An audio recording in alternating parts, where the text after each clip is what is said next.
So on this podcast, there's been a theme of like codependence, and unintentionally, you are very intentional piece to helping like unpack the puzzle of all that is codependency. But I didn't realize that I struggled with codependency until a random, who's now a great friend of mine, girl, just told me, you're a codependent person. And I was like, no, I'm not. I had no idea what it even was. I thought like codependency was like, oh, please hang out with me. Like, don't leave. You know, I literally had no idea. And then she kind of explained it, and it was like something that I could not unhear.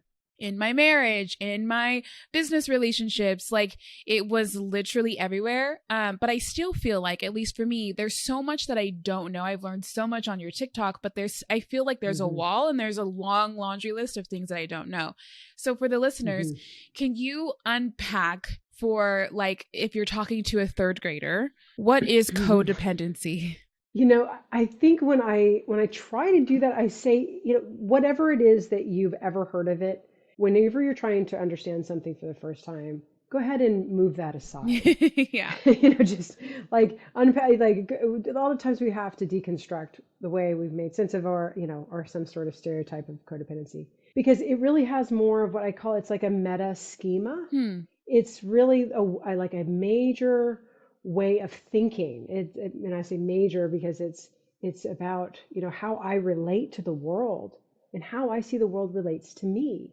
And if that from childhood is distorted, where I now have to constantly accommodate the other person, like because of a parent's demands on me and their lack of maturity or their addiction or this chaos or that starts to now I'm being raised in an environment where I have to manage the feelings of other people.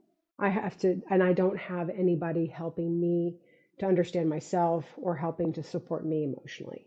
So right away, I'm wired from the outside in. Wow. And that's really, because we must survive and stay attached, even if our parents are not capable of even emotionally being there for us. We're wired to survive. And so we're going to figure out the safest way to be with those individuals, with our parents. And a lot of times this is a win. Yeah. This is a very adaptive schema.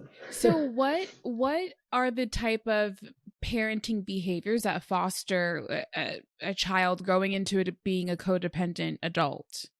Well, behaviors where, you know, the child feels that, I mean, I'm going to just kind of speak in more of a free associative way. Like the first thing that comes to my mind is when a parent acts as though something's more important than, not in general, I'm not saying that they can't, but something is more important than you. Like, again, drinking, working constantly, arguing with mom. You know, there seems to be something like always in the way of being able to be interested in coming down to your level, getting to know you. You feel very distant from a parent. And so you have to now, in order to be close to that parent, figure out a way, like, oh, they like it, they like this, or if I act this way, I'll get a pat on the back. Yeah. So really not being seen, and not like a parent not really seeing their children, paying attention to their children, and being very demanding emotionally.